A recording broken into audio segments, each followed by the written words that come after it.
Assalamualaikum warahmatullahi wabarakatuh. Selamat siang seluruh pemirsa TVRI Jambi dimanapun Anda berada. Senang sekali pada siang hari ini tentunya kami kembali hadir dan menyapa pemirsa di rumah dalam program acara Kita Hidup Sehat.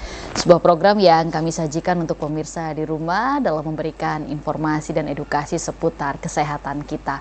Pemirsa di rumah, di siang hari ini seperti biasa kami telah menyiapkan sebuah tema yang sangat menarik sekali untuk kita bahas, dan tentunya juga telah menghadirkan seorang narasumber kita, yakni seorang dokter yang nantinya akan memberikan informasi dan edukasi kepada kita semua. Kita akan membahas terkait menurunkan berat badan yang sehat dan benar bagi obesitas. Nah, tentunya sudah hadir di studio TVRI Jambi ada dokter spesialis gizi klinik kita, ada Dokter Linda Artanti. Halo, selamat siang dokter. Halo, selamat siang Mbak Mutia. Apa kabar? Baik. Wah, sehat ya. Sehat. Nah, ini yang kalau Dokter Linda tuh selalu fresh ya, selalu tersenyum. Karena berat badannya udah ideal ya, pemirsa ya. Nah dokter, ini tema kita pada siang hari ini tuh menarik sekali ya. Menurunkan berat badan yang benar dan sehat bagi obesitas. Ya, tapi tentunya ini tema yang sangat ditunggu-tunggu juga nih dokter ya. Karena siapa sih yang tidak ingin memiliki berat badan yang ideal gitu ya dokter ya. Berat badan yang membuat dari ujung kepala sampai ujung kaki itu terlihat Oke, gitu ya dokter ya. Nah tapi untuk ke proses itu gitu ya dokter ya, pasti juga ada langkah-langkah yang harus dilakukan nih dokter ya. Nah sementara di satu sisi kita ini kesulitan untuk menahan mulut kita nih ya dokter ya. Iya betul. Untuk mengkonsumsi makanan-makanan yang apalagi makanan Indonesia itu enak-enak. Iya betul. Nah, ternyata dampaknya banyak ke obesitas. Yes. Nah sebelum kita dapat informasi dari dokter Linda nih ya terkait nantinya gimana sih caranya menurunkan berat badan yang sehat dan benar itu, kita mau tahu dulu nih dokter terkait obesitas itu sendiri. Yang dikatakan obesitas ini seperti apa sih dokter? Oke, kalau kita bicara obesitas itu kita berarti ada marker yang perlu dipakai. Jadi kan kadang orang bilang obesitas itu hanya kegemukan, kelebihan berat badan gitu kan. Nah kelebihan berat badan itu kita perlu ukur. Jadi kapan kita bilang itu obesitas, kapan kita bilang itu overweight, kita kapan lagi bilang namanya morbid obesitas. Itu kita punya marker namanya IMT, salah satunya indeks massa tubuh ya, itu paling standar. Itu artinya perbandingan dari tinggi badan dengan berat badan. Oke, itu ada perhitungannya. Nah itu kalau misalnya kalau kita orang Asia, markernya indeks massa tubuhnya, IMT-nya itu sekitar 18,5 sampai 22,9 normally. Ya, kalau 23 sampai 24,9 itu overweight. Kalau di atas 25 itu obesitas. Tapi kalau kita mengikuti polanya WHO, markernya WHO itu berarti di atas 30 itu baru kita bilang obesitas. Yes. Tapi kalau kita bilang di atas 35 itu berarti sudah morbid obesitas. Artinya apa morbid tuh? Di balik gemuknya obesitas itu udah ada penyakit. Jadi nggak obesitas murni. Biasanya udah ada penyakit, apakah itu diabetes, darah tinggi, asam urat, kolesterol, seperti itu. Nah obesitas sendiri selain yang tadi dengan marker indeks massa tubuh, kita juga pakai marker namanya lingkar perut sama lingkar panggul. Itu untuk tahu namanya obesitas sentral. Biasanya terjadi pada laki-laki. Ya bapak isinya kalau udah menikah gitu kan biasanya subur kok perutnya bunyi-bunyi gitu kan katanya pas gitu makanannya ya. Nah itu dari lingkar perut dan lingkar panggulnya kita ukur. Jadi kalau lingkar perut itu kalau perempuan normally di bawah 85, kalau laki-laki di bawah 90. Itu lingkar perutnya normalnya yes. Perut kita ya dokter. Kalau di atas itu biasanya kita bilang sudah ke arahnya obesitas. Nah kalau lingkar panggulnya rata-rata kalau laki-laki bentuknya shape-nya lurus ya. Jadi nggak bentuk kayak gitar Spanyol ya. Betul. Nah kalau perempuan tuh kan bentuknya kayak gitar Spanyol. Jadi kalau perempuan tuh rata-rata kita di 85 sampai 88 lingkar panggulnya. Kalau yang laki-laki itu 90. Karena sama kan, jadi atas bawah sama gitu. Jadi kita mesti bedakan dua nih, obesitas yang keseluruhan atau yang sentral. Iya gitu. Oke, nah jadi itu yang harus kita bedakan dulu. Betul, ya dokter ya, keseluruhan atau sentral. Yes. Nah tapi yang berkembang paradigma di masyarakat ini kenapa ya dokter ya? Ini sebenarnya siapa yang salah sih dokter? Apa karena kitanya yang kurang literasi membaca, mencari pengetahuan sehingga kalau udah kayak ngerasa, aduh gemuk nih gitu. Padahal ya masih kategori kurus gitu, dia kayak apalagi perempuan gini dokter ya, lihat nih lipetan di perut gitu udah banyak. Nah terus sebenarnya fenomena gimana nih dokter? Nah, jadi gini, kalau misalnya kita bicara, kok rasanya kok kita makin lama makin gemuk gitu kan. Betul. Kadang-kadang kita paling mudah itu lihat dari pakaian kita. Iya. Misalnya baju yang sehari-hari kita pakai, rasanya kok makin lama makin sempit, ya. berarti memang berat badan tubuh kita kemungkinan besar naik. Gitu, walaupun belum timbang. Jadi kita bisa tahu, oh ini loh, bener nih, kayaknya baju saya kok makin sempit gitu. Nah, bukan bajunya kecilan sebetulnya, tapi tubuh kita membesar. Karena kalau baju rata-rata jarang yang ukurannya semakin membesar tuh jarang. Kecuali yang bahannya itu yang stretch atau yang seperti rajut. Tapi di luar itu biasanya baju jarang banget sampai membesar gitu, jarang. Kecuali tubuh kita yang membesar. Ya, seperti itu. Nah, salahnya itu bukan dari makanannya sebetulnya. Kalau makanan itu nggak pernah salah gitu. Nah, kita pun boleh makan apapun boleh sebetulnya. Tapi kadang itu namanya manusia ya. Kita punya nafsu sering tidak terkontrol dalam tanda kutip. Oh, ini enak gitu kan. Jadinya tuh rasa laparnya tuh jadi kayak meningkat. Padahal sebetulnya kalau makan kita secukupnya aja udah itu aman, nggak mungkin sampai ke arah obesitas. Tapi kadang-kadang karena makannya enak, udah kita makannya banyak. Nanti kalau makannya nggak enak, udah nggak usah makan, itu nggak bisa begitu. Oh, jadi nafsu kita nih ya, nafsu kita yang perlu dikontrol, iya. Yang perlu dikontrol. Betul, ya dokter ya. Nah, untuk pemirsa di rumah tentunya seperti biasa kami membuka line telepon bagi Anda yang ingin bergabung bersama kami pada siang hari ini. Anda dapat menghubungi kami di nomor telepon 0741663385 atau di 0811743333. Anda dapat menanyakan seputar bagaimana sih cara menurunkan berat badan yang sehat dan benar dan bagi penderita obesitas ya. Nah, nanti akan langsung dijawab oleh Dr. Linda, spesialis gizi klinik kita di siang hari ini.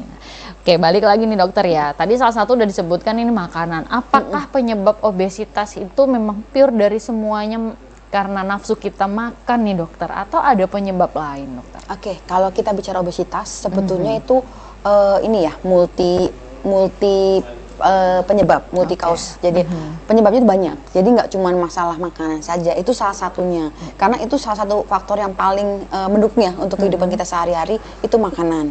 Yang kedua itu adalah aktivitas fisik dan olahraga.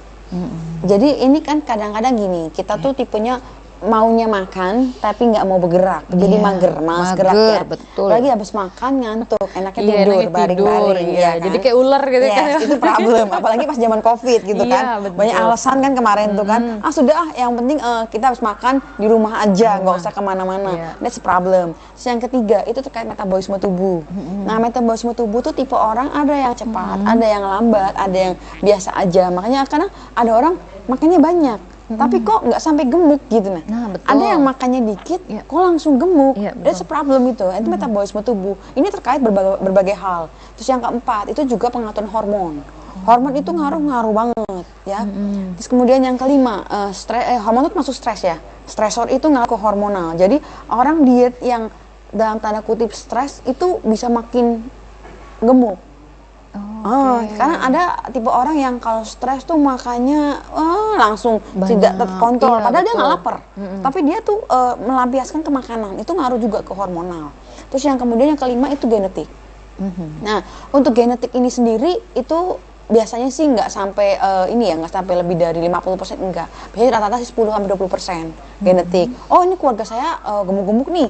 Kemungkinan besar saya pasti gemuk nih, cucu saya gemuk. Iya ada, cuman maksudnya nggak sampai spesifik seperti itu. Karena kita sekarang bisa cek yang namanya gen. Jadi gen tubuh kita, apakah gen kita tuh arahnya ke obesitas apa enggak, kita bisa cek. Jadi bisa ketahuan. Oh, melalui pengecekan apa ya? Namanya nutrigenomik. Jadi pemeriksaan gen terkait gen yang berkaitan dengan nutrisi itu ngaruh di situ. Terus yang terakhir itu adalah terkait obat-obatan. Ada beberapa obat yang bikin ini tubuh seseorang tuh jadi kayak membesar, bisa gemuk di daerah wajahnya atau di daerah badannya. Ada beberapa obat yang meningkatkan nafsu makan ada. Jadi kita mesti lihat dari berbagai komponen ini. Jadi nggak cuma terkait makanan, enggak. Tapi setidaknya kalau satu faktor yang pertama itu yang makanan itu kita kontrol, itu sangat membantu. Gitu. Nah, jadi memang yang paling penting itu adalah bagaimana pengontrolan dari makanan tadi itu ya. Itu salah satu yang menjadi kunci utama ya dokter ya. Nah, itu terkait di penyebab ya dokter ya. Nah, lantas dokter kalau kita melihat nih Indonesia ini termasuk dalam kategori masyarakatnya memang banyak yang mengidap obesitas atau enggak sih dokter? Oke, kalau lihat dari ini ya, jadi kan kita ada seperti penelitian tentang obesitas.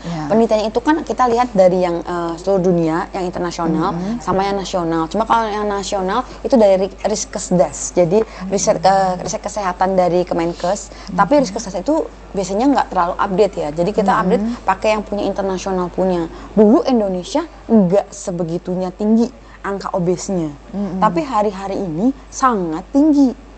Maksudnya lumayan, karena apa? Pola makannya mulai bergeser. Dulunya kita suka makan yang seperti sayur-sayuran seperti lalapan dan teman-temannya. Sekarang itu lebih suka makanan yang seperti sudah olahan. Makanan-makanan junk food. Karena makanan junk food banyak datang dari luar masuk ke Indonesia. Dan itu tesnya enak nggak? Enak. Karena berkaitan dengan tes lidah. Jadi ketika seseorang merasakan kok di lidah enak, itu akan membuat, oh ini kayaknya nih nagih gitu, mancing terus gitu, dan nggak disadari. Karena yang namanya obesitas itu nggak mungkin langsung hari ini makan satu porsi besar, besoknya langsung obes, enggak. Jadi yang namanya obes itu jalannya bertahap. Dulunya kurus, terus habis itu naik, karena nggak disadari. Seperti itu.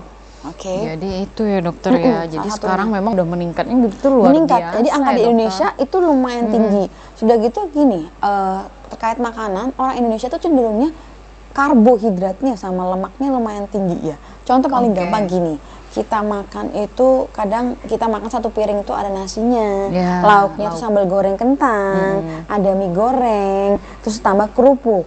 Nah ini tuh komponen 4 ini tuh semua kan kebanyakan karbo dengan lemak. Nah kadang-kadang protein kita sudahlah, ada ayam secuil it's okay, atau ada tahu tempe secuil it's okay, sayurnya secukupnya, seperti itu. Jadi kita perlu lihat komposisi juga dari situ. Makanan. Dari situ yang pengaruh ya dokter ya. Jadi kita kebanyakan makan karbo dengan lemak. Iya, di Indonesia tuh kan pasti gini, kita tuh jujur saya selalu ketemu dengan pasien saya, dok kalau nggak makan nasi itu nggak nendang. Nggak nendang. Itu nggak padat nih dokter. Iya, ya kayak zaman saya dulu kecil, kalau kita belum makan nasi, kata mama saya itu belum makan gitu. Misalnya kita makan seperti roti gitu, satu potong gitu kan, udah makan roti, masih orang tua kita bilang, jadi itu roti itu kue. Ini roti ini bukan makanan pokok. Itu mesti makan nasi. Misalnya nasi tiba-tiba lauknya dikasih kentang. Nah, udah makan aja gitu kan. Nah, kita kan sebagai anak kan dulu kan pasrah gitu kan. Tapi ternyata hari-hari ini kita lihat, oh ternyata kalau komponen makannya nggak sesuai, ya itu semakin hari semakin cepat obesnya. Dokter kita tahan dulu perbincangan kita di siang hari ini, dan pemirsa di rumah tentunya jangan kemana-mana karena Hidup Sehat masih akan segera kembali setelah jeda pariwara berikut ini.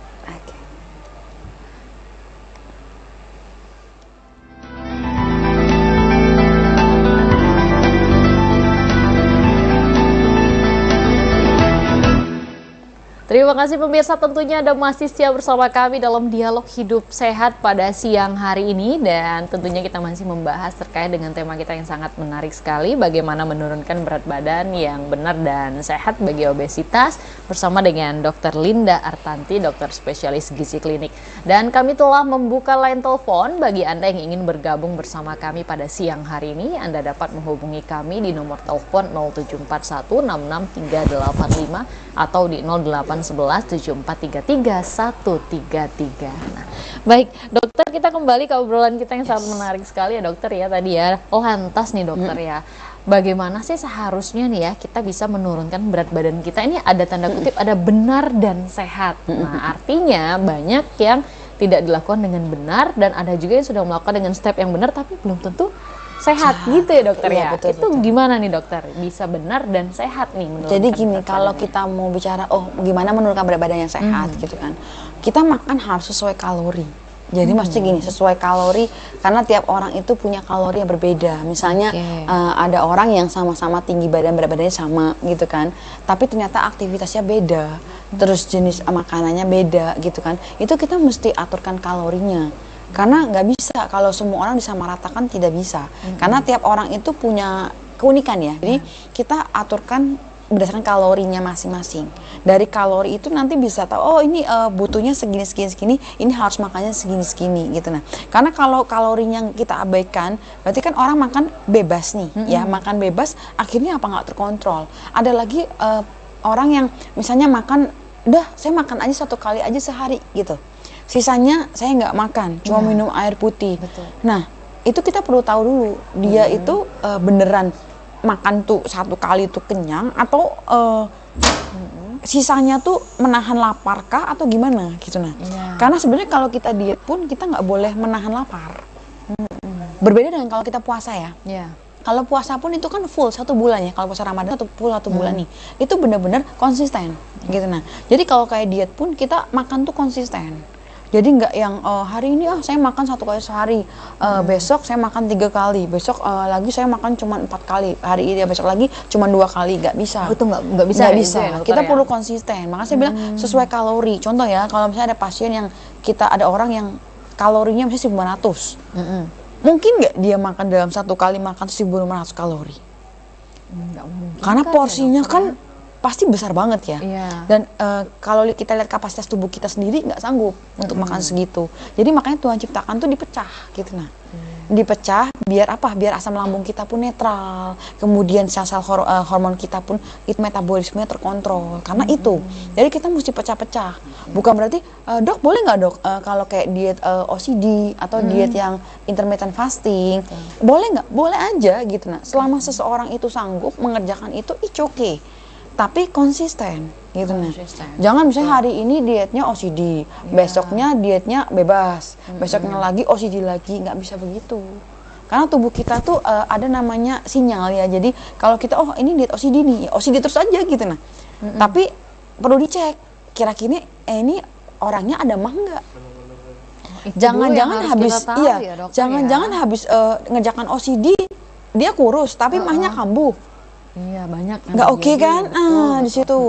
Atau gini, misalnya dia rutin puasa nih, tapi pas puasa, pas buka, makannya kalap, makannya berlebihan, nggak bisa juga, gitu. Jadi kita mesti ada kontrolnya dari jumlah makanan yang termasuk kalori itu, kemudian dari jam-jamnya dia makan, kemudian dia jenis makanan seperti apa, itu kita mesti aturkan, biar sesuai gitu. Nah, kalau misalnya, dok, saya pengen makannya sehat nih dok, saya cuma nasi, lauk, saya nggak mau sayur, atau kadang-kadang ada, dok saya mau sayur aja pakai lauk gitu kan. Nggak bisa ya, nggak bisa juga. Nggak bisa, karena kita gini, tubuh kita tuh mengenali pertama kali itu yang namanya glukosa.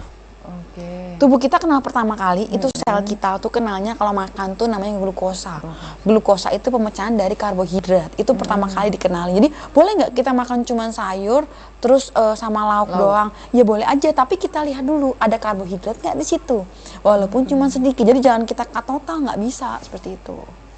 Nah, jadi itu yang harus hati-hati ya gitu. Betul. Ya dokter ya. Kadang juga kita ini kan banyaknya sukanya coba-coba ya dokter. Iya, ya kuliner ya, nyicip-nyicip ya. Oke. Kita sukanya tuh coba-coba gitu kan. Misalnya ada pola yang seperti ini kita coba dulu gitu. Tapi dengan tidak konsisten tadi ya dokter ya, sehingga timbul penyakit baru nih. Biasanya kan tiap kali beberapa periode itu selalu ada ini ya, tren diet. Selalu ada tren. Misalnya kayak kemarin itu diet keto lagi rame, itu semua tuh ngerjakan keto. Tapi ketonya itu bergeser gitu loh. Jadi misalnya gini, harusnya diet keto tuh basicnya makan biji-bijian. Diet keto tuh basicnya dari India sebetulnya. Itu untuk pasien epilepsi. Itu dari tahun 1982, itu untuk epilepsi. Nah itu basicnya pasien memang dipuasakan untuk mencegah terjadi kejang pada epilepsi. Itu diberi makannya biji-bijian. Begitu masuk ke Indonesia disuruhnya makan jeroan. Ya, dengan lemak-lemaknya. Lemak-lemaknya, betul. Memang pasiennya turun. Tapi nanti pemeriksaan labnya itu kolesterolnya dahsyat.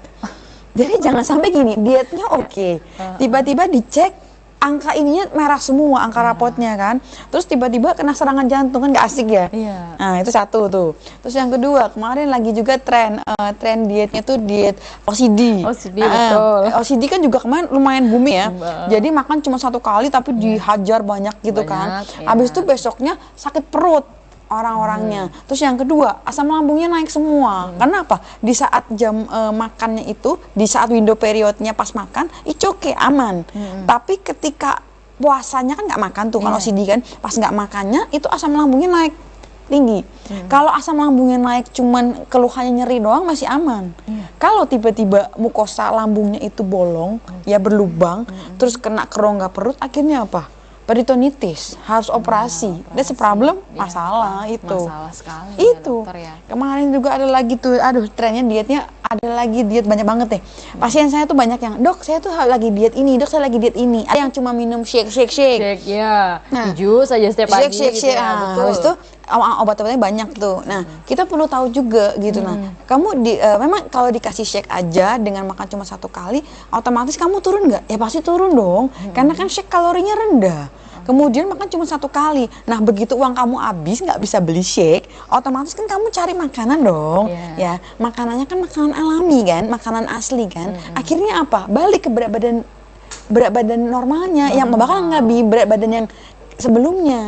Karena apa? Ya karena pas awal itu, pas minum shake itu ditekan semuanya. Jadi kamu makan kalori cuma rendah doang gitu. Nah, begitu udah shake-nya stop, ya kamu balik kan, gitu ya, nggak bisa ngontrol kan. Nah itu problemnya. Jadi yang salah bukan si shake-nya, enggak. Jadi yang salah ya kitanya, terkontrol nggak gitu. Nah ini yang berat itu memang mengontrol diri kita ya kayaknya ya, dokter. Itu makanya. Jadi itu problem yang sangat-sangat berat semua orang. Sekali. Jadi nggak cuma 1-2 orang. Hampir semua orang itu suka makan enak ya. Iya, siapa yang nggak suka ya, nggak dokter ada ya orang yang nggak suka makan karena enak. kadang hidup cuma 1 kali katanya gitu, dokter ya. Kecuali dia misalnya lagi sakit-sakitan, itu makan enak nggak enak lah ya. Cuman kalau kita yang orang normal, rata-rata kita dikasih makan sesuatu yang baru apalagi, pasti kan penasaran ya. Ini rasanya gimana ya? Kalau enak pasti nambah gitu. Kontrol dirinya itu yang ini. Nah, itu ya, ini menarik nih. Nah, untuk pemirsa di rumah tentunya kita ingatkan, kita telah membuka line telepon bagi Anda yang ingin bergabung bersama kami di siang hari ini. Anda dapat menghubungi kami di 074166385 atau di 08174333133 ya. Kita sedang membahas terkait bagaimana menurunkan berat badan yang sehat dan juga benar bagi obesitas, dan nanti sudah ada Dokter Linda Artanti, dokter spesialis gizi klinik yang akan menjawab pertanyaan Anda. Nah, dokter, kalau kita melihat nih tadi ya, lantas nih dokter ya, tadi kan ada yang obesitas keseluruhan, ada yang sentral juga ya dokter. Nah, kita nih bisa tahu nih diri kita nih termasuk cara mudahnya aja nih dokter. Kira-kira berat badan kita nih udah pas atau enggak ya? Itu langkah sederhananya seperti apa ya dokter? Paling gampang tuh kita ngukur tinggi badan. Yang pertama, terus ngukur berat badan. Kemudian kita ngukur lingkar perut. Lingkar panggul, itu cek dulu itu aja. Nanti kita bisa tahu kita masuk ke mana nih, normal, overweight atau obesitas atau malah kurang gizi.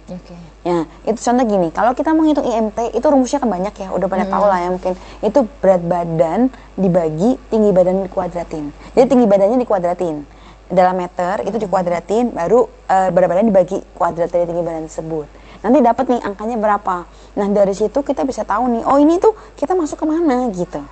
Nah kalau lingkar perut itu, ya itu kita paling gampang kita cek itu ukurannya berapa.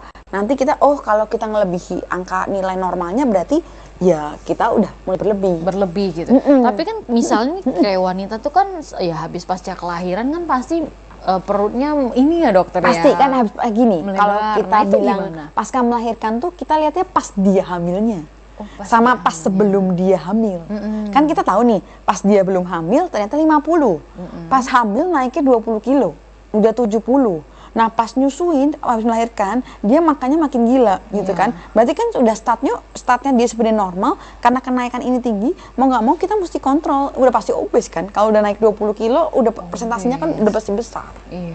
Gitu. Kalau di tempat saya sendiri pribadi itu di klinik itu kan ada pemeriksaan komposisi tubuh.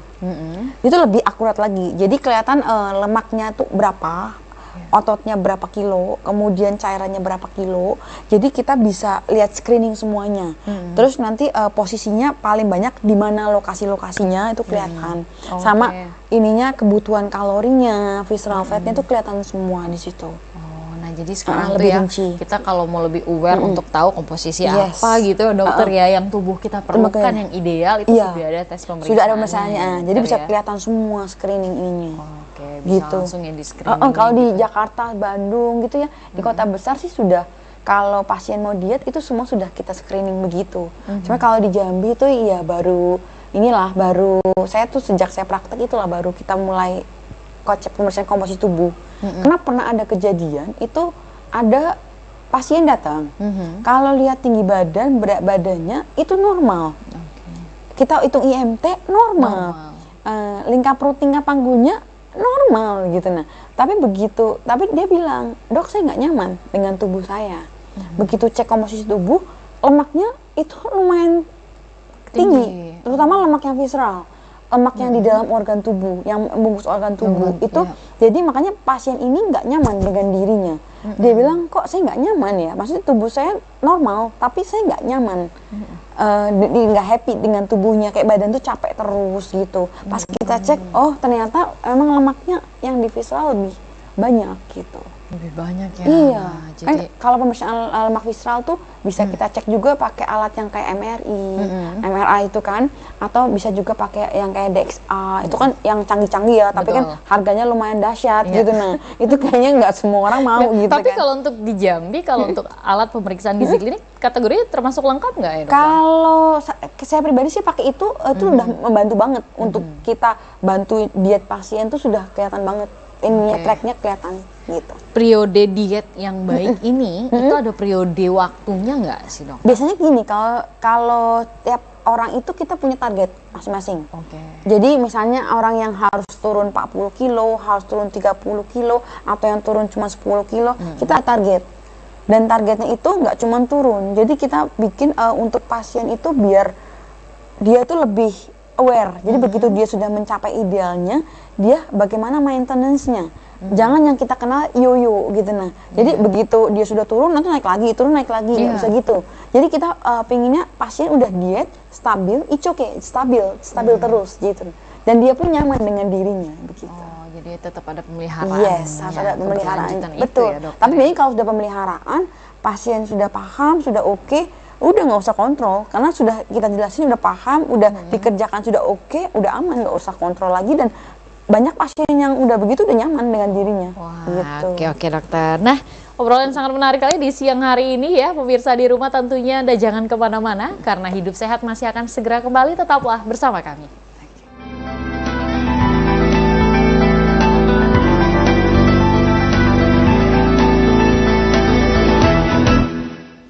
Terima kasih pemirsa, tentunya Anda masih setia bersama kami dalam Hidup Sehat pada siang hari ini. Dan kita masih bersama dengan Dr. Linda Artanti, dokter spesialis gizi klinik, dengan pembahasan kita menurunkan berat badan yang benar dan sehat bagi obesitas. Dan tentunya kami telah membuka line telepon bagi Anda yang ingin bergabung bersama kami. Anda dapat menghubungi kami di nomor telepon 0741663885 atau di 08117433 133. Dokter, kembali lagi ke pembahasan kita ya dokter ya, terkait tadi dokter juga udah menyampaikan gimana sih seharusnya menurunkan berat badan tadi yang benar dan sehat. Lantas nih dokter ya, ketika seseorang tadi udah obesitas, selain tadi pengontrolan nafsu makan, dokter juga menyebutkan ada olahraga. Olahraga yang benar itu sendiri untuk menurunkan berat badan itu yang seperti apa dokter? Oke, kalau kita bilang olahraga, olahraga itu biasanya kalau saya aturkan sesuai pasien, gitu kan. Pasien itu kan kalau yang obesitas itu kan obesitasnya lihat dulu nih, obesitasnya seberapa obes. Kalau sudah morbid itu biasanya untuk jalan aja mas, untuk jalan aja mas, untuk bergerak aja, ibaratnya udah berat sekali, udah berat itu cuma 1 meter aja kayak males banget gitu kan. Jadi saya minta mereka untuk sudah jalan aja dulu, jalan aja, dok jalannya harus lama, udah jalan santai gitu, jalan santai itu benar-benar jalan cuma bergerak itu 30 menitan satu hari satu kali aja 30 menitan bergerak aja. Tapi khusus berjalan gitu dokternya, artinya bukan keliling. Kan kadang dengan aktivitas kita di rumah itu kan udah berjalan juga gitu dokter. Kalau di rumah itu kan jalan berarti. Kalau misalnya ada pasien, dok saya nggak bisa dok, saya kerjaan saya tuh misalnya namanya istri saya jalan di mall, nggak masalah, jalan di mall. Jalan di mall muter-muter, nggak mampir ke kiri kanan 30 menit muter-muter, boleh nggak? Boleh gitu. Nah tapi kalau ada yang kakinya sampai sakit nih, yang dia nggak bisa jalan, itu mau nggak mau saya saranin untuk jalan di dalam air. Ya, jadi kita tuh kalau di tempat rumah sakit tempat saya kerja ini, rumah sakit tempat saya kerja itu ada yang di PAL 10 itu ada kolam hidroterapi. Jadi kalau kolam hidroterapi itu kolamnya tuh dia tuh jalan di dalam air. itu bantu banget meringankan. Tapi kalau ada yang dok saya ini dok bukannya lebih berat ya dokter ya justru ya lebih ringan. lebih ringan. Jadi berjalan sambil ngobrol gitu kan, jadi kan nggak kerasa kan. Jalan itu biasanya saya suruh 30 sampai 45 menit. Jadi udah jalan bener-bener jalan gitu kan, nanti dia lebih nyaman gitu.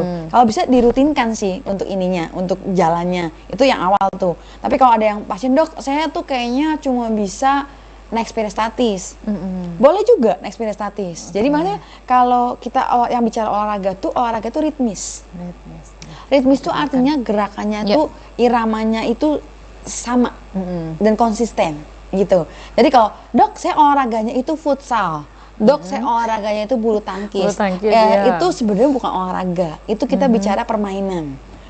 Ya permainan, tapi kita diikutkan namanya pekan olahraga biasanya kan, karena apa? Itu yang bisa ditandingkan. Itu permainan olahraga ya. Permainan untuk olahraga, karena makanya ditandingkan kan. Nah kalau misalnya kayak senam ditandingkan kan jarang, karena kan senam ya paling akrobatik yang ini kan. Jadi kalau yang ritmis tuh bisa kayak jalan, kemudian jalan dalam air, renang, sepeda, kemudian juga ini ya senam gerakan-gerakan senam SKJ, itu udah olahraga. Jadi nggak harus olahraga yang dok saya harus nge-gym ya dok, nggak harus. Cuman kalau kamu ada dana lebih bagus. Itu olahraga. Kalau untuk lari gitu juga? Iya itu bagus. Cuma kan kalau orang obes lari kayaknya nggak bisa ya. Maksudnya dia jalan aja udah bersyukur gitu. Nah itu yang kardionya. Nanti bertahap itu akan kita suruh masuk ke olahraga beban. Latihan beban. Jadi kalau awal itu mereka suruh ngangkat beban, sudahlah. Abis itu mereka nggak bakal olahraga.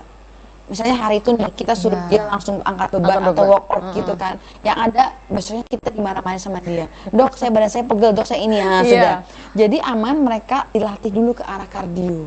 Tapi kalau sudah mulai itu kita latih baru masuk ke latihan beban. Jadi nanti bertahap itu pembentukan otot sekaligus bakar kalori semuanya. Gitu ya dokter ya. Jadi memang nih ada tahapnya. Jadi, tadi yang penting adalah pergerakannya. Yang penting dia gerak dulu, bakar kalori dulu. Bakar kalorinya yes. Oke, setelah bakar kalori tadi kan banyak nih ya kebiasaan kita ya dokter ya. Jadi makanya saya bilang kalau pasien itu kalau lagi diet itu kan saya suruh kontrol. Karena apa? Kalau pasien nggak kontrol, cuma satu kali datang, habis itu suruh nyampe ke target, itu udah pasti lepas. Dianya lepas dan dia bosen, ketika ada kesulitan dia bingung apa yang mau didiskusikan ke siapa gitu. Dan kalau kontrol itu mereka akan kayak gitu ya dok, jadi saya mesti gimana dok, ada perubahan di mananya dok gitu. Jadi ada sesuatu yang bisa kita diskusikan, ada yang bisa memberi semangat mereka gitu. Oke, berarti memang itu juga menjadi sebuah tugas penting ya dari seorang dokter gizi klinik yang memberikan edukasi dan jadi pemahaman ke masyarakat juga. Jadi jangan dimarahin. Contoh gini, ada pasien cerita, dok saya tuh dimarahin dok, saya ke dokter ini dimarahin dok, karena saya gendut lagi gini. Saya tahu dok, saya tuh gendut, tapi kan nggak gitu juga dok. Ya betul sih, maksudnya kadang-kadang gini, ada orang datang ke kita ke dokter, itu kan pingin mendapatkan pencerahan ya, edukasi. Ketika dia dimarahin, akhirnya dia down dan dia nggak mau lagi. Terutama pasien-pasien obes. Pasien-pasien obes cenderungnya itu psikologisnya tuh minder. Jadi sebagian besar minder ya. Maksudnya saya nggak bicara semuanya, sebagian besar minder. Jadi mereka itu mau cerita ke keluarga aja kadang nggak mau gitu. Makanya kadang mereka cari dokter, mereka ngobrol gimana dok gini gitu. Karena saya pernah kejadian itu ada pasien itu dia obesnya itu kalau dari segi makan udah aman, olahraga udah aman, tapi masih obesnya masih tinggi. Ternyata dari stresornya dia stresornya dia dari sakit hati segala macam. Sehingga hormonnya ngaruh di situ. Ya, jadi ketika ngobrol segala macam, kita ngobrol, saya bilang ya udah kita ini kan lagi, dia mulai semangat lagi. Ketika semangat itu kan muncul endorfin ya. Endorfin itu yang bikin hormon stresnya itu berkurang. Dan dia lebih semangat dan akhirnya turun itu begitu. Nah itu ya, jadi ya itu semuanya itu berpengaruh sekali ya dokter ya, ke segala sektor lah nih ya. Jadi kalau kayak makanan atau olahraga mungkin cari di internet kan banyak ya sekarang ya. Oh nih loh kalau diet coaching gitu kan banyak. Cuman itu nggak semuanya itu memperhatikan hal-hal yang sepele gitu. Karena diet obesitas itu nggak cuma bicara makan, terus olahraga doang, enggak. Tapi bicara overall, manusia itu utuh gitu. Kalau kita misalnya olahraga pakai treadmill gitu, Boleh. nggak masalah Nggak juga masalah dokter ya? cuma kan kadang-kadang gini, ada pasien punya treadmill, enggak dok mahal kan, ya kita cari yang alternatif yang kira-kira pasien bisa gitu. Nah, kalau pasien, dok saya di rumah tuh punya gym pribadi, saya malah seneng karena apa, lebih mudah kita ngatur ininya untuk ritmenya. Tapi kalau misalnya, dok saya nggak ada dok, saya nggak ada alat di rumah, gimana? Ya udah kita aturin gitu. Nah, bahkan workout pun nggak harus nge-gym. Workout itu bisa pakai sekeliling kita. Misalnya kayak kursi, galon, anak kita pun bisa kita gendong. Itu jadi workout juga gitu. Oh, nah nih ya, itu ya bisa memanfaatkan yang ada di sekitar kita. Makanya kadang-kadang gini, kalau saya sebagai dokter saya suka nanya ke pasien saya, saat ini aktivitasnya apa, kerjanya apa, di rumah tinggal sama siapa. Bukannya kita kepo, enggak, tapi karena kita bicara untuk ngaturin kegiatan dia nanti pas lagi diet. Karena kita ngaturin dietnya itu kita harus atur dia, misalnya sama anak nih, dok saya nggak bisa olahraga dok, karena saya ada anak saya yang kecil, saya harus ajakin dia jalan-jalan, ajak ini. Nah itu bisa sebetulnya. Jadi nggak masalah, anak itu jangan jadi beban gitu. Anak itu kalau bisa jadi semangat kita. Pas olahraga kita gendong, itu udah beban loh. Oh ya. Nah, contoh ya paling gampang, daripada kita ngangkat galon, kan pasti marah-marah kan? Ini dokternya gila nih, suruh ngangkat galon. Enak gendong anak ya. Ini gendong anak kan? Kalau gendong anak kan happy kan? Happy, Anak senang, kita senang, semuanya senang. Nah, gitu seperti itu. Oh itu dia ya. Nah, itu menarik sekali ya pemirsa di rumah ya. Nah dokter nih kita juga tahu ya dokter, ketika dia obesitas itu kan sehingga banyak menimbulkan penyakit-penyakit lain. Betul. Apalagi kalau misalnya untuk ibu-ibu atau rata-rata itu pengapuran tulang, itu juga disebabkan kabarnya dari obesitas gitu dokter ya. Nah banyak juga yang sering terjadi nih ya, kalau kita kan melihat di lingkungan sekitar kita, saya tuh udah coba deh nahan makan dan segala macam, tapi kok berat badan saya ini tidak mau turun-turun. Nah itu karena apa dokter? Apa tadi dokter juga menyebutkan karena metabolismenya atau genetiknya gitu dokter? Jadi gini, contoh misalnya ada pasien yang, dok saya sudah diet, dok saya sudah menahan makan tapi tetap nggak turun, terus lutut saya makin sakit dan makin gemuk gitu kan. Kadang-kadang ada pasien yang bilang gini, dok saya minum air putih aja jadi daging gitu kan. Ada yang begitu ya, ada yang suka bicara gitu ya. Sebenarnya gini, kalau air putih itu nggak pernah jadi daging, karena air putih itu ibaratnya dia air itu kan kalorinya 0 air putih, kecuali kita tambahin gula, tambahin sirup, tambahin yang manis-manis itu baru jadi berkalori gitu. Nah, tapi kalau air putih doang nggak mungkin jadi daging gitu ibaratnya ya. Nah, kenapa itu bisa jadi nggak turun-turun? Karena ketika kita kalorinya rendah, otomatis tubuh kita tuh adaptasi. Adaptasi, metabolisme tubuh jadi lebih lambat. Contoh gini, kita pernah lihat orang-orang yang kelaparan ya. Orang-orang kelaparan kalau masih kelaparan 1 hari 2 hari itu tampaknya turun. Begitu udah kita lihat sekitar 2 mingguan tuh nanti ini nih turunnya stabil, nggak turun terus. Karena apa? Tubuh itu adaptasi jangan sampai ototnya itu hancur semua atau lemaknya tuh berkurang semua. Jadi ada namanya adaptasi tubuh. Nah, jadi metabolisme tubuh jadi lebih lambat. Harusnya kuat, metabolisme jadi turun. Karena apa? Karena kita nggak dapat makanan. Jadi yang dipakai cadangan tubuh. Makanya kalau orang nggak makan bukan berarti turun, nggak ada. Saya pernah ada pasien itu dia berpikir gini, oh kalau saya diaturin makan itu berarti turun. Berarti kalau saya semakin hilangkan makanannya itu akan semakin turun. Ternyata tidak turun. Malah stuck di situ. Wah kenapa? Karena metabolisme tubuhnya lambat. Makanya saya bilang situ. Jadi bukan berarti makan 1 kali langsung turun, enggak begitu. Jadi kita ada tubuh kita tuh ajaib Tuhan ciptakan. Jadi kalau misalnya kita kelaparan, kita kurang makan, itu biasanya awal-awal turun, tapi lama-lama stabil. Contoh gini, pas kita puasa paling gampang. Di puasa itu kan 1 bulan ya, 30 hari. Di minggu pertama, minggu kedua itu turun biasanya. Nanti minggu ketiga itu stagnan. Minggu keempat cenderungnya mulai agak naik.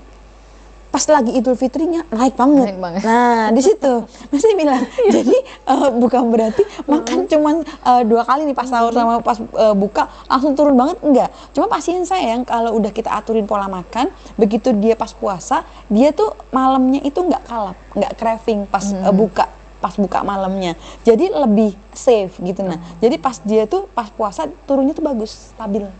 Pas Idul Fitri pun sesekali cheating time kan, pas lagi ke rumah saudara itu makan banyak tuh, itu nggak bakal langsung naik saya bilang kan. Kalau kita makan sekali hari itu banyak, sekali makan tuh nggak besoknya langsung naik 5 kilo gitu enggak ya, gitu. dokter, ya. Makanya kita stabilkan dulu Stabilin gitu. dulu ya. Yes, itu. Kalau ngomongin waktunya makan ya dokter iya. ya, memang waktu-waktu makan yang baik itu kapan aja nih dokter? Kalau waktu makan sebetulnya tiap orang tuh beda-beda ya, Oke. tapi kita punya ada namanya irama sirkadian, kita punya jam tubuh gitu. Nah, jam tubuh tuh Tuhan ciptakan tuh terkait dengan asam lambungnya. Contoh gini, kalau pagi kita bangun sholat subuh itu kan jam 5, jam setengah 6 gitu ya. Nah, nanti jam 6 itu kita bisa sarapan jam 6 sampai jam 7 gitu. Nah, nanti biasanya kalau tergantung lambungnya orang nih ya, kalau ada yang biasa makannya banyak itu jam 10-an tuh sudah lapar. Biasanya kita suka kasih snack gitu kan, suka kasih cemil-cemil. Biar apa? Biar nanti pas makan siang nggak kalap. Nah, kalau makan siang itu jamnya memang harus standar. Jadi di mana-mana jam 12 sampai jam 1. Bahkan nggak cuma di Indonesia. Di negara lain pun itu jam segitu ya jam makan gitu, jam istirahat. Yuk jam 12 sampai jam 1 itu ya jam makan gitu. Ya, dokter. Makanya kayak kemarin misalnya saya ikut seminar, ada orang bule ke Indonesia. Jamnya dia itu dia masih jet lag karena dia baru terbang dari luar. Dia itu kita makan jam 12 dia nggak bisa karena jam 12-nya di tempat dia itu jam 3-nya kita. Jadi dia baru bisa makan jam 3 karena jam irama tubuhnya dia itu selalu ngikutin itu. Dia baru makan jam 3 begitu. Makanya kalau yang sore itu biasanya kita habis maghrib. Oh, habis maghrib ya, jam 6, jam 7 malam itu habis kita sholat maghrib, nah baru kita makan gitu. Nah, di tengah-tengah, dok lapar dok, boleh nggak ngemil? Boleh ngemil gitu, nah tapi porsinya gitu. Nah dok kadang-kadang kita malam tuh suka lapar banget ya dok, udah makan malam kayaknya nggak kenyang-kenyang gitu kan ya. Tambah nasi goreng, mie goreng lagi. Nah itu udah tengah malam. Di situ kan tengah malam kan ada buka sama malam banget gitu kan. Ya dia salah nggak pedagangnya? Nggak salah pedagangnya, karena pedagang itu membantu orang yang bekerja malam hari gitu. Nah jadi jangan salahkan si pedagang gitu. Nah yang salah kitanya gitu. Nah, kita udah makan sore, habis tuh kita masih lapar lagi. Karena apa? Kita tuh ibaratnya abis makan biasanya bengong, nggak ada ngapa-ngapain. Udah gitu kebiasaan kita abis makan nonton TV, nonton film gitu kan. Akhirnya pasang AC kenceng gitu kan, kedinginan. Akhirnya lapar lagi. Nah sering kalau terutama orang-orang yang suka bergadang itu pasti di tengah malam dia lapar lagi. Iya betul itu dokter. Karena apa? Ketika dia begadang itu kan matanya on. Matanya on itu kan butuh kalori untuk dia aktivitas kan, walaupun dia cuma nonton film itu kan mikir. Ya kan nggak mungkin kan kita nonton film itu cuma bengong gitu kan, nggak mungkin kan. Itu juga ternyata menguras energi kita pakai energi juga. Iya, makanya kenapa orang tetap harus berpikir gitu kan, tetap harus pakai otaknya, jangan nonton film bengong aja nggak bisa juga gitu. Nah kalau orang yang suka begadang itu tengah malam pasti lapar banget, dan dia akan makan lebih parah dari malam hari. Karena suhunya kan udah makin turun tuh, dingin kan, dia akan pingin makan lebih lebih banyak. Akhirnya apa, ketumpuk, habis makan banyak ngantuk. Nah itu, makanya saya bilang jam makan itu ada jamnya, ada iramanya. Jam makan dari pagi, siang, malam. Kecuali ada beberapa orang yang, dok saya punya shift malam dok. Shift malam bisa nggak? Bisa kita aturin. Tapi shift malam itu bukan berarti kita ubah. Kita ubah total, dok kayaknya makannya di malam itu banyakin aja dok, karena saya shift malam. Paginya saya tidur banyak gitu, nggak bisa. Nggak begitu polanya. Jadi kita kalau bicara shift malam, tanya dulu shift malamnya itu setiap hari atau seminggu berapa kali gitu. Oh, jadi karena beda juga gitu. Beda deh dokter ya. Gitu. Nah, jadi itu udah ada waktu-waktu baiknya tadi ya dokter ya, yang memang rulesnya harus kita ikutin lah ya dokter. Oke dokter, nanti kita sambung kembali, dan pemirsa di rumah tentunya jangan kemana-mana karena Hidup Sehat masih akan segera kembali. Tetaplah bersama kami.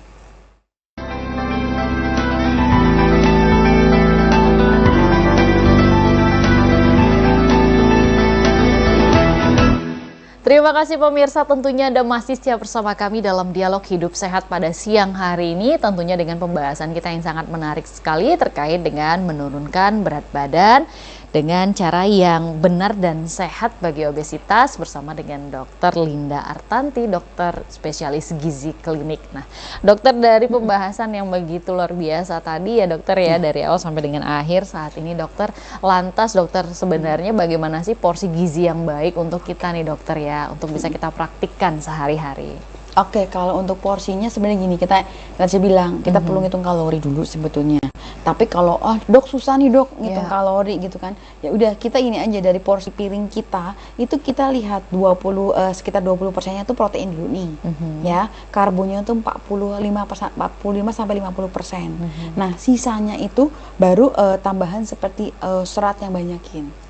Itu yang utama itu dulu. Jadi pas kita lihat nih, jangan nasinya full banyak banget, sayurnya imut-imut, lauknya cuma imut-imut, nggak bisa. Ya itu paling gampang. Karena kalau nanti berdasarkan kalori, nanti pusing ngitungnya. Ada sih pasien, dok, saya mau dok ngitung sendiri kalorinya. Bisa, tapi pusing, nanti galau sendiri gitu. Nah, jadi kalau mau paling gampang itu lihat dari piringnya sendiri. Pokoknya yang penting dari total sehari itu minimal lauknya itu ada 20% dari sekali ini makannya itu. Sayurnya agak kebanyakin. Kemudian porsi nasinya nggak cuma nasi, karbo yang lain itu pokoknya sekitar 40-50%. Jadi nggak usah banyak.